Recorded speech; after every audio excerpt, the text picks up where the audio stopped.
Hola, ¿qué tal chicos? ¿Cómo están?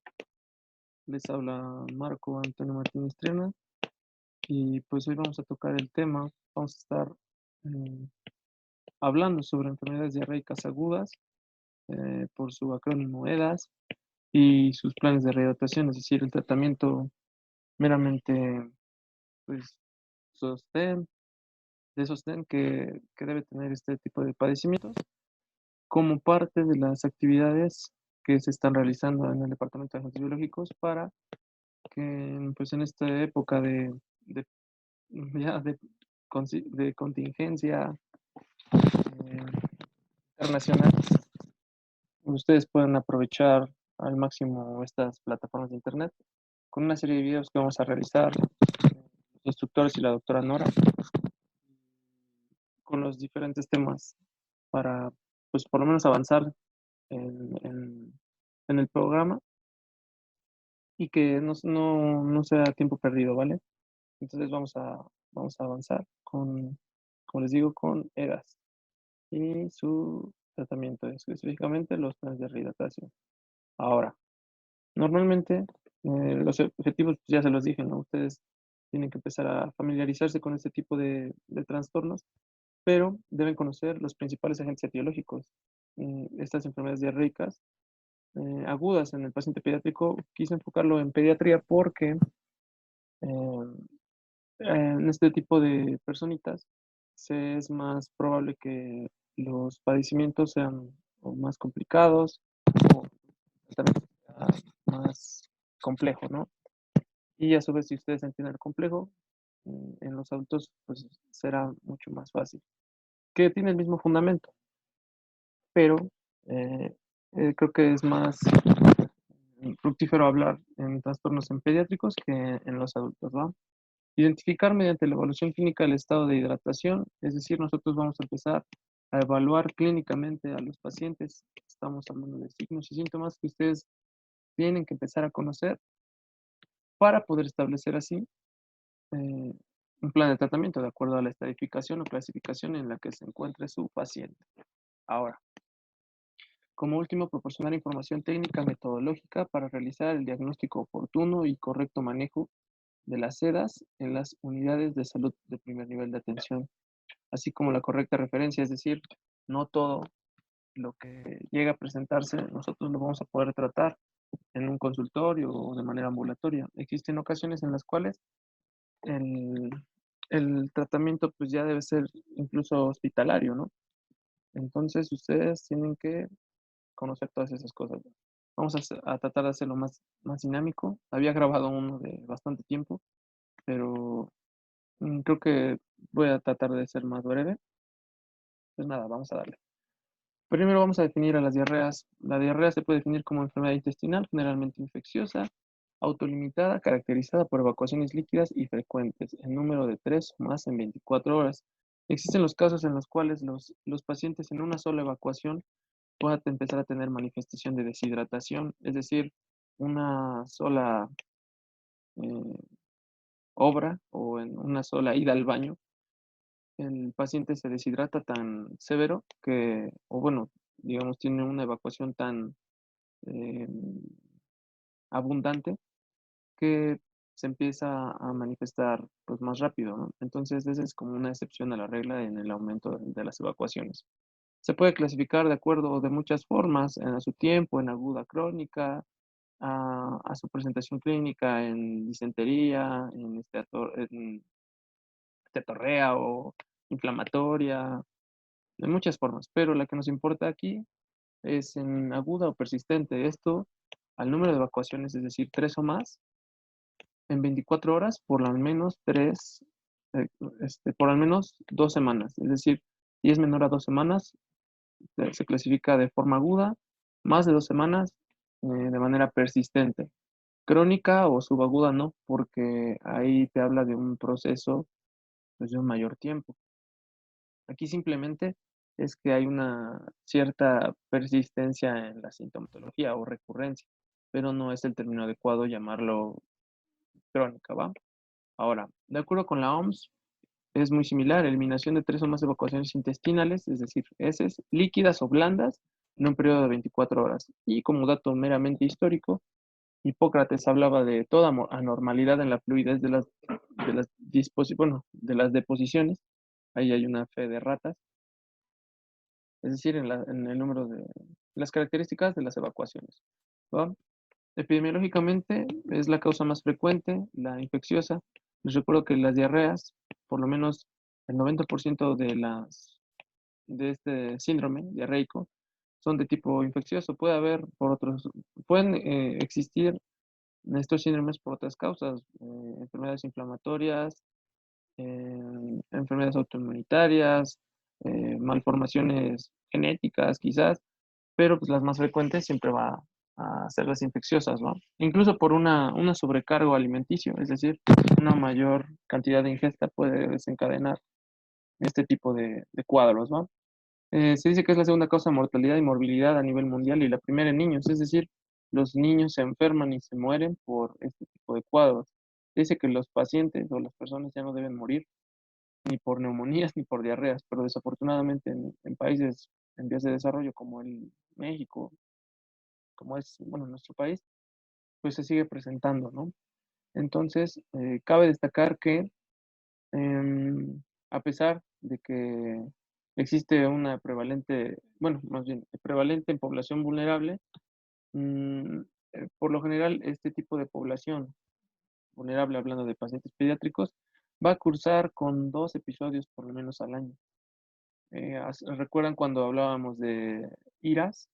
Los bebés cursaban también de 3 a 6 cuadros por año y los adultos de 2 a 3 cuadros igual por año. Pero esto por las diferentes condiciones o situaciones o contexto que puede tener cada paciente. Cabe aclarar que a pesar de que las infecciones es la causa más frecuente, la infección muchas veces se relaciona con antibióticos. No, no toda infección se debe tratar con antibióticos. Entonces, recordemos, creo que está más adelante, son de carácter infeccioso y autolimitada. Dentro de la fisiopatología de este padecimiento, existen 3 formas principales en cuanto a infecciosas. Las más comunes, es decir, la A, producción de enterotoxinas que promueven la secreción intestinal. Por lo general está asociado a el producto metabólico de ciertos agentes como Staphylococcus aureus, que recuerden produce la toxina de intoxicación alimentaria, que es una exotoxina, es decir, tiene un dominio alfa, beta o AB, en el cual el dominio B es el que se une al receptor celular y el dominio A o alfa es el cual efectúa como tal toda la actividad eh, patogénica, ¿no? Entonces, estas enterotoxinas pueden ser por Bacillus cereus, Clostridium botulinum, Vibrio cholera, se van a encargar de alterar canales iónicos, uniones intercelulares, actividad metabólica de excreción, etcétera, dentro de las células del enterocito, bueno, dentro de las células intestinales, específicamente en el enterocito, que van a permitir a desarrollar toda esta sintomatología, ¿no?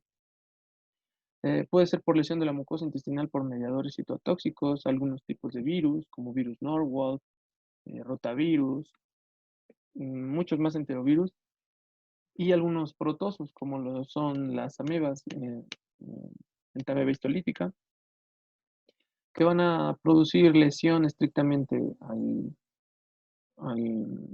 epitelio, estrictamente al borde en cepillo o en su defecto hasta una lisis celular y pues finalmente desencadenar lo mismo, la sintomatología. Y en la punta de la pirámide tenemos a invasión a mucosa intestinal mediante la activación de endocitosis celular, como cuáles, algunos tipos de bacterias, muchas enterobacterias, especies de Shigella, bueno, productoras de toxina Shiga, que recuerden es E. coli o 157H7, Salmonella, incluso E. coli interoinvasiva, Campylobacter, Yeyuni y demás bacterias que están interactuando a nivel intestinal, ¿va? Entonces, ¿cuáles son los factores predisponentes? Estos son como factores de riesgo que podrían desencadenar un cuadro, pues, no es más severo, pero pues sí hacerlo más frecuente en cuanto a su presentación.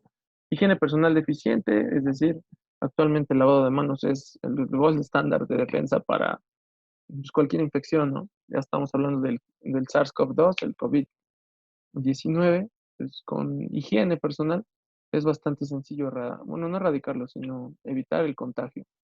Existen otras situaciones como desnutrición y prácticas inapropiadas de lactancia materna, porque acuérdense, la lactancia materna debe ser exclusiva hasta los 6 meses de edad.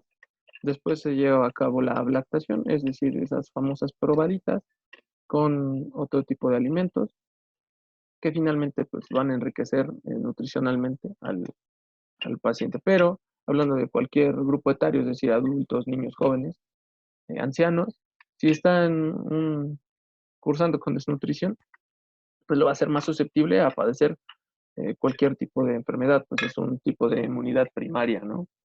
O bueno, mejor dicho, una inmunidad secundaria, una deficiencia en la inmunidad secundaria a una desnutrición.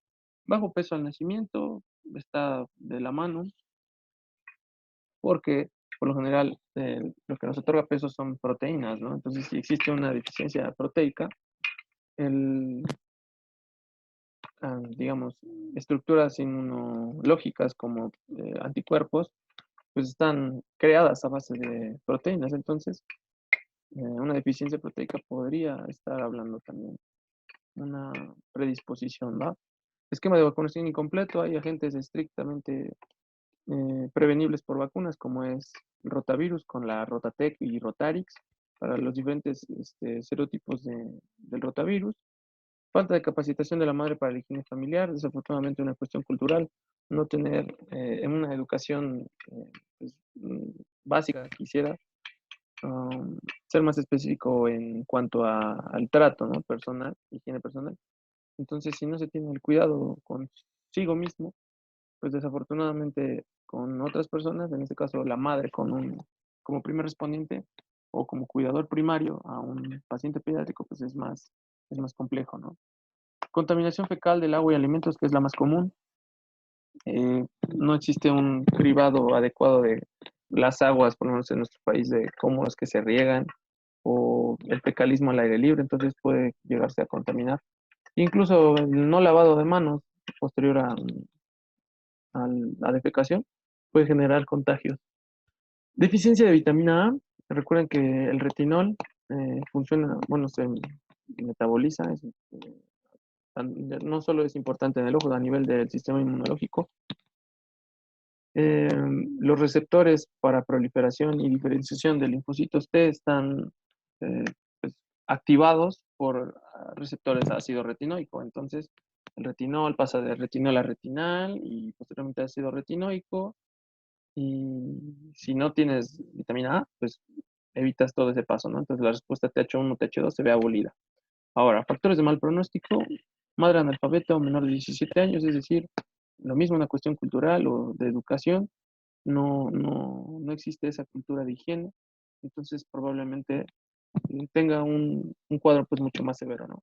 Muerte de un menor de 5 años en la familia, un antecedente de muerte pediátrico es sumamente cuidadoso. Recuerden que la tasa de mortalidad infantil va de la mano con la calidad del sistema de salud, no solo en México, en cualquier país. Entonces es un buen como escala, bueno, no, un buen índice para poder evaluar el sistema de salud. Que sea menor de 2 meses, cualquier proceso que esté en los extremos de la vida, en este caso casi un recién nacido, pues es bastante complejo, ¿no? Su cuidado y es de mayor dificultad el tratamiento adecuado.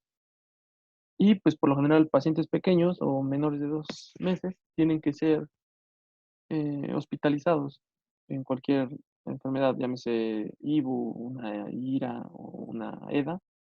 Por lo general el cuidado debe ser intrahospitalario. Luego, menor de 1 año con antecedente de bajo peso al nacer, ya lo comentamos. Que tenga desnutrición moderada o grave, eso puede exacerbar cualquier enfermedad. Infecciones persistentes, es decir, una deficiencia inmunológica y que estés constantemente enfermándote puede ser un factor de mal pronóstico. Y finalmente, que exista dificultad para regresar a consulta en caso de agravamiento. ¿Como cuáles? Pues que vivas a 6 horas del Centro de Salud de San Juan de las Tunas. Entonces, eso puede ser factores de mal pronóstico. Pero también, acuérdense, en adultos, desnutrición, inmunosupresión o las mismas infecciones persistentes y demás pueden ser factores que van a desencadenar estos cuadros mucho más gravemente. Ahora, lo importante, tratamiento. El tratamiento, como les dije, a pesar de que son infecciosas, son autolimitadas, es decir, en cierto punto de la enfermedad se va a detener. Entonces, no necesitarías antibiótico, simplemente eh, tú podrías utilizar un tratamiento de sostén con líquidos, mantenerte bien hidratado, porque todas las complicaciones y sintomatología se deben a este desequilibrio hidroelectrolítico y que a su vez puede desencadenar alteraciones del pH y demás. Entonces, todo eso lo vamos a ver más adelante. Eh, Según la OMS, el Vida Suero Oral, por su acrónimo VSO, debe contener 3.5 gramos de cloruro de sodio, 40 de sucralosa o de 20 gramos de glucosa, azúcar, 2.5 gramos de bicarbonato sódico y 1.5 gramos de cloruro de potasio.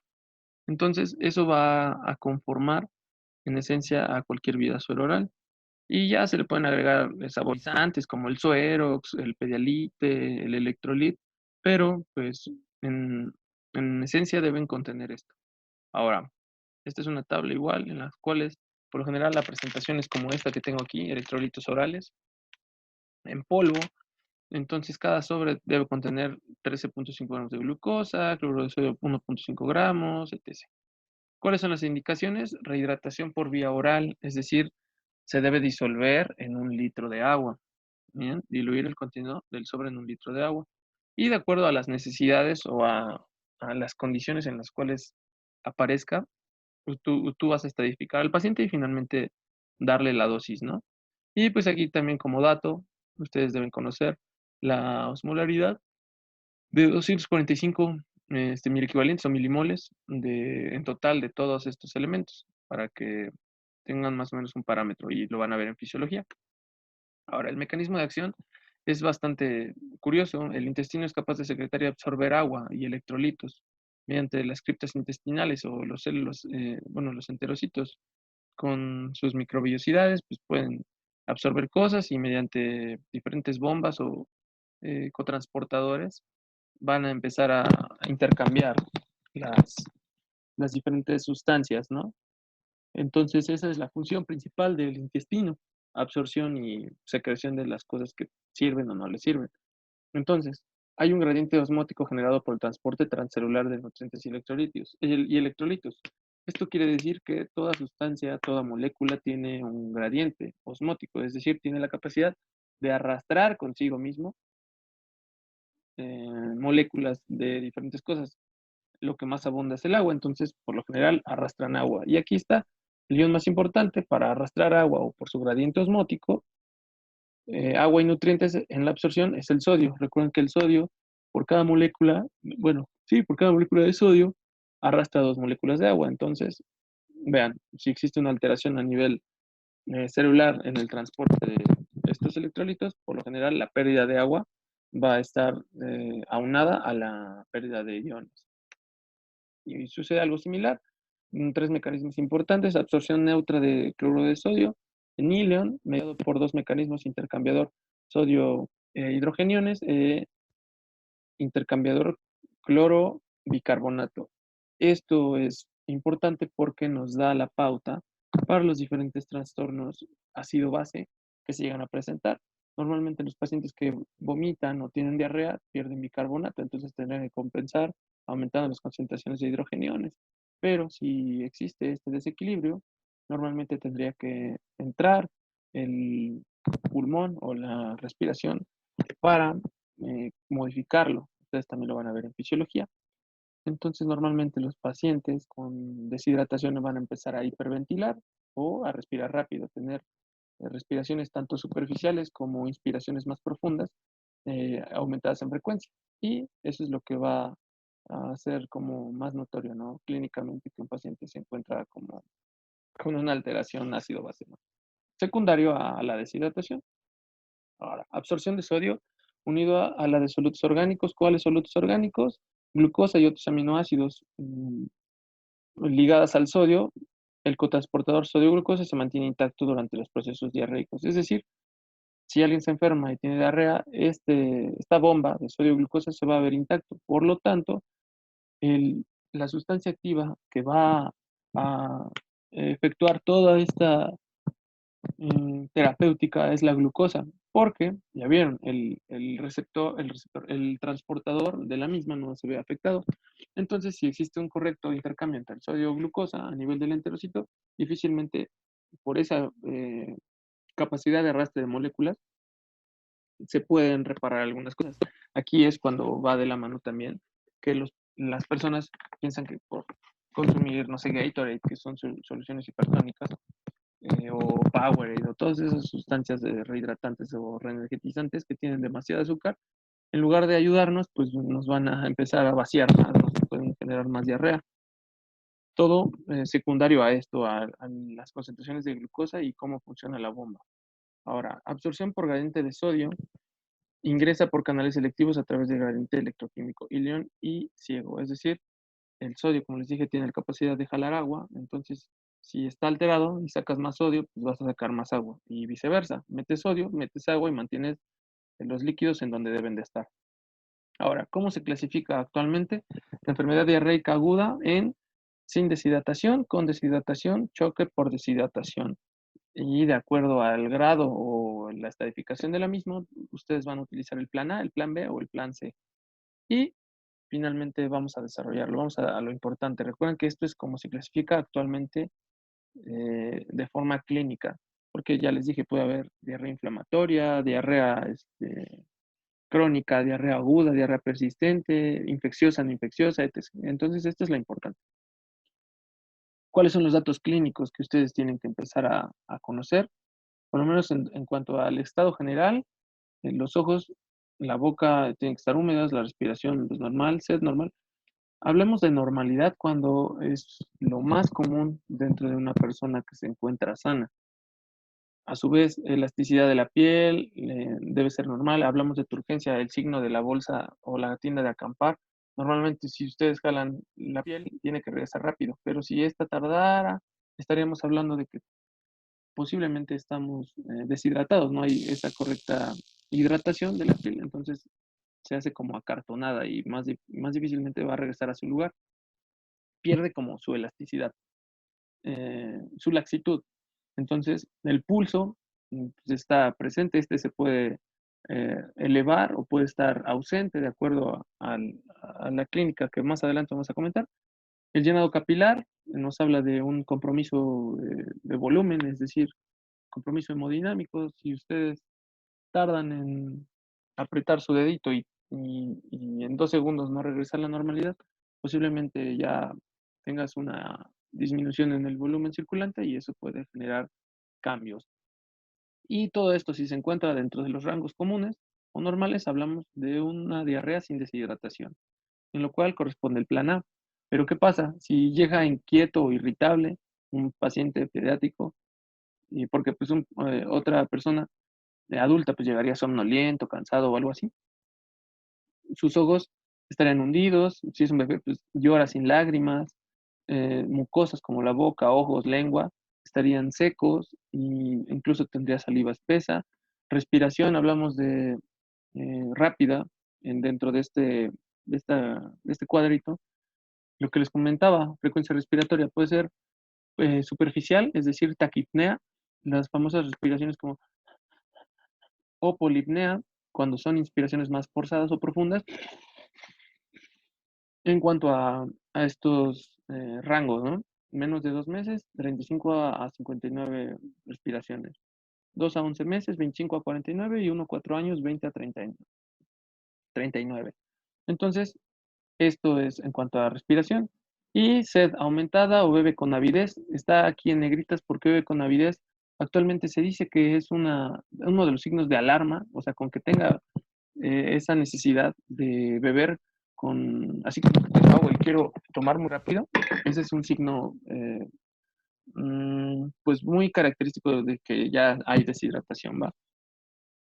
Elasticidad de la piel, mayor o igual a 2 segundos. Pulso rápido, porque acuérdense, hay una disminución en el volumen. Entonces, como no tienes tanta agua, el corazón lo que hace primeramente es bombear más rápido, contraerse más rápido, para que esa agua que está contenida llegue más rápido a otros lugares. Pero pues, como no hay agua, entonces esa es su primera respuesta. Posteriormente se vería abolido y tendría que disminuir el pulso o la contracción, porque pues a cierto modo se agotaría también y el cuerpo piensa que no está llegando nada. Entonces, eso es todo un fisiopato que también es bastante interesante y yo creo que más adelante en otro video se los voy a enseñar. Llenado capilar de 3 a 5 segundos, la famosa fontanela o mollera hundida, y no hablemos de esa gente que sube memes muy malos o que sigue cadenas en Instagram, simplemente que las fontanelas, tanto Bregma como Holanda, se empiezan a sentir no bien hidratadas, no turgentes, y se sienten como hundidas, con una leve depresión. Y eso ya hablamos de un plan B de rehidratación, porque existen dos o más de estos signos. Y finalmente, si llega inconsciente o hipotónico, pues obviamente no vas a poder evaluar esto, entonces no puede beber, débil o ausente su pulso y el llenado capilar mayor de 5 segundos, cuidado, ya estamos hablando de un shock. Probablemente el paciente si no recibe una terapia con líquidos intravenosos se va a morir, entonces tengan cuidado. Ahora, ¿qué tenemos que hacer? Identificar factores de mal pronóstico, cuáles ya los habíamos comentado, que existan antecedentes de muerte o que se enferme con recurrencia, etc. Si no los hay, se les da capacitación a la madre, se le da pues vaya, somos personal de la salud, se le tiene que explicar, pero si sí los hay, además de la capacitación, con nuestra propia evaluación y observación del paciente, nosotros determinamos qué se hace y qué no se hace. Y finalmente, otra sencilla, identificación de sangre en heces. Por lo general, cuando hay sangre en heces, ustedes tienen que empezar a determinar de dónde es este sangrado. Si es muy oscuro o es melénico, probablemente sea de sangrado tubo digestivo alto. Pero si es rojo o fresca, por así decirlo, se le conoce como disentería. Entonces, probablemente requiere antibiótico. Shigella, E. coli, una entameba histolítica o incluso otros parásitos pueden generar cuadros de disentería. Entonces ya se tiene un tratamiento meramente empírico con trimestoprim, ampicilina, metronidazol, pero ese no es el punto. Recuerden que no siempre se utilizan y normalmente las infecciones de carácter gastrointestinal o EDAS son 90% de origen virales. Y finalmente, si no hay identificación de sangre, sin antibióticos ni antiparasitarios y puros líquidos. Posteriormente, una consulta subsecuente para identificación de factores de mal pronóstico, evolución, ver cómo va la cosa, ¿va? Ahora, el ABC de la atención en el hogar es A de alimentación habitual, B de bebidas abundantes o en este caso vida oral y C de consulta médica oportuna. Vamos al plan A. Pacientes con enfermedad diarreica sin deshidratación son aquellos que tienen menos de 2 signos de deshidratación, pero ¿cuáles son estos signos de deshidratación? Ya comentamos algunos, como cuáles, el sed intensa o bebe con avidez, poca ingesta de líquidos y alimentos, heces líquidas y numerosas, persistencia de la fiebre, es decir, un síndrome febril por más de 3 días, eso ya está muy canijo.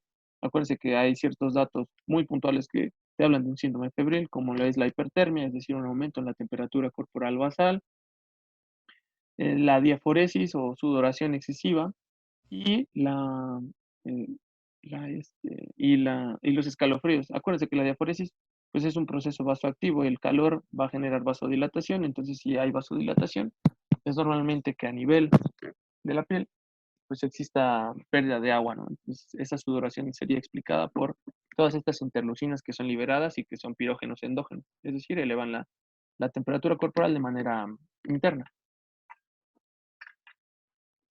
Ahora, bebidas abundantes, aumentar la ingesta de líquidos, eso sí, en cualquier persona o paciente que tenga diarrea, está perdiendo volumen, ¿cómo vas a reponer volumen? Con más volumen. Así como cuando alguien se está desangrando, ¿cómo sustituye sangre? Pues con sangre.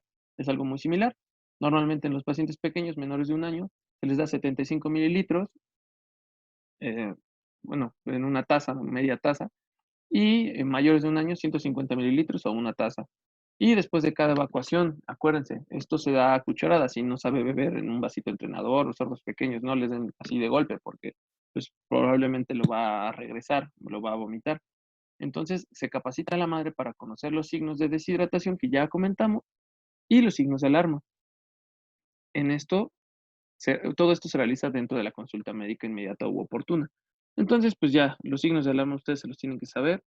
Estos son datos clínicos que probablemente puedan estadificar clínicamente cómo está llegando su paciente. Ahora, pacientes con enfermedad diarreica con deshidratación, ya utilizamos el plan B. ¿Cuándo? Dos o más signos de deshidratación.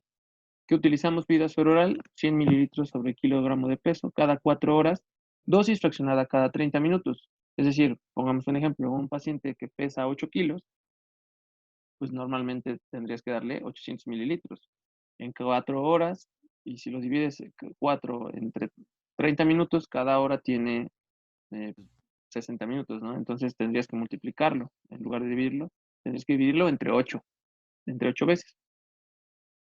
Y ya, se evalúa, si hay presencia de vómito o no tolera la vía oral, esperas 10 minutos y vuelves a intentar el esquema.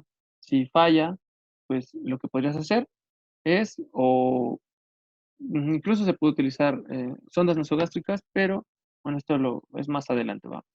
Mejora, pasas al plan A, es decir, siempre es importante regresarlo al vida oral de manera no parenteral, es decir, que ingiera líquidos de manera normal. Y si no mejora, pues repites el plan B, esperas otras 4 horas, evalúas, y si no hay mejoría, pasas al plan C. Es decir, si los vómitos persisten o hay rechazo a la vía oral, o incluso el gasto fecal elevado, más de 10 gramos por kilo por hora, o más de 3 evacuaciones, que es una medida pues, bastante similar, es cuando tú tendrías que pasar al plan C. Pero recuerden, no siempre las 3 evacuaciones son ley. Aquí en medicina 1 más 1 es 0.9, o sea, pueden existir evacuaciones tan profusas y tan abundantes que pueden ser iguales a 3 evacuaciones por hora, y eso no podría decirse como de, pues solo fue una, lo mantengo en el plan B, y ves que ya tiene compromiso vascular o hemodinámico y lo mantienes en plan B, pues no. Y finalmente en el plan C con shock hipovolémico, aquí ya utilizamos líquidos de manera intravenosa. ¿Cómo lo vas a utilizar? Dice, puede utilizar líquidos intravenosos, es decir, los tienes al alcance. Si estás en una clínica en San Juanito de las Tunas, normalmente deberían tener lo básico: un equipo de venoclisis, soluciones fisiológicas, la famosa Hartmann o solución salina al punto 9, que es isotónica, bastante similar en cuanto a osmolaridad y tonicidad a la del cuerpo humano, y se intentan administrar estas soluciones. Pero, ¿qué pasaría si no? Eso vamos a verlo más adelante. Pero, teniendo en cuenta que estamos en México y somos muy buenos en cuanto a nuestro sistema de salud, lo que tendríamos que hacer es, durante la primera hora, administrar 50 mililitros por kilo de peso en, durante la primera hora. En cuanto a solución, en la segunda hora 25 mililitros y en la tercera hora igual 25 mililitros sobre kilo de peso. Se evalúa al paciente continuamente. Si no mejora, se aumenta la velocidad de infusión, es decir, le pones a chorroclisis casi casi, o al nivel de goteo, la velocidad de gotas por minuto.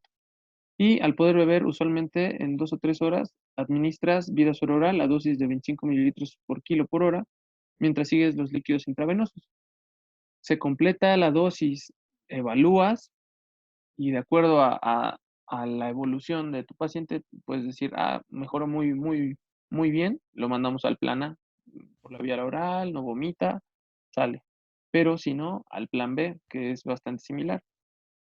Y retiras el sistema de venoclisis, retiras la canalizada, o en su defecto, si no sirvió, repites el plan C. ¿Qué pasaría? Si seleccionas el plan A, observas durante 2 horas, es decir, lo mantienes entre algodones para ver cómo evoluciona. Aseguras que el responsable del paciente pueda mantenerlo hidratado con Vidasor oral y pueda alimentarlo. Es decir, si es un paciente que está recibiendo leche materna, no debe suspender la alimentación, no debe suspender la lactancia, porque pues, es su única forma de nutrición, además de que recibe anticuerpos y, bueno, memoria inmunológica, ¿va? Cierto tipo de inmunidad. Pero, ¿qué pasaría si no tienes equipo de venoclisis o simplemente no mejora tu paciente y tienes que trasladarlo o algo así? Puedes referirlo a un lugar más cercano que sea menos de 30 minutos. Si es que sí, repites inmediatamente el proceso, preparas vía oral, enseñas al, al cuidador primario, al primer respondiente, a quien sea, cómo se le debe administrar, pero si no, eh, utilizas una sonda nasogástrica. Si sabes utilizar la sonda, igual tu esquema es de 20 a 30 mililitros por kilo por hora en 4 horas, divididos a 120 mililitros por kilo de peso. Evalúas cada hora lo mismo. Si presenta vómito o distensión abdominal o no tolera la sonda, esperas 5 a 10 minutos y administras de 5 a 20 mililitros por kilo por hora, es decir, disminuyes la cantidad de líquido. Si no mejora en 2 horas, ya lo tienes que referir a tratamiento con soluciones IV, es decir, mm, otra vez a un sitio donde sí tengan este tipo de tratamiento y ya puedes utilizarlo, ¿no? Y posterior a 4 horas evalúas tu paciente, cómo evolucionó y ya estadificas otra vez. ¿Tiene deshidratación? ¿No está deshidratado? Utilizo plan A, plan B o plan C otra vez. ¿Qué pasaría si en su defecto no tienes ni sonda? Entonces ya es una urgencia, se te va a ir. Entonces lo debes referir para una eh, terapia de líquidos intravenosos o sonda nasogástrica en su defecto. Y en cuanto lo estás refiriendo, preparas vía oral, le enseñas cómo se debe administrar y lo trasladas. Existe una corriente, una tendencia en la cual si no sirve nada, pues lo tienes que canalizar, pero imagínate si no tienes un sistema para una sonda o un equipo de venoclisis o incluso no tienes sueros, existe algo que se llama osteosíntesis. Entonces, tú es como si buscaras una vena permeable a nivel de hueso, por lo general es el de la tibia. Entonces, en la meseta tibial, los dedos lateralizados, internamente, junto a a la espina tibial, eh, pues tendrías que utilizar un punzocat para poder penetrar y ahí sería tu vía para administrar líquidos. Pero es difícil porque si no tienes una cosa no sé, en tu centro de salud más cercano, pues difícilmente vas a conseguir lo demás. Y pues, hablando en cuanto a adultos, el plan A y plan B es bastante similar. La dosis a libre demanda, porque pues recuerden que nuestro centro de saciedad es bastante diferente. Si quieren, en la siguiente presentación que yo les dé, les, pues les hablo un poco más de cómo es el tratamiento en cuanto a pacientes adultos, porque, bueno, yo me parece que hacer el enfoque pediátrico pues es más útil, en los adultos es mucho más fácil.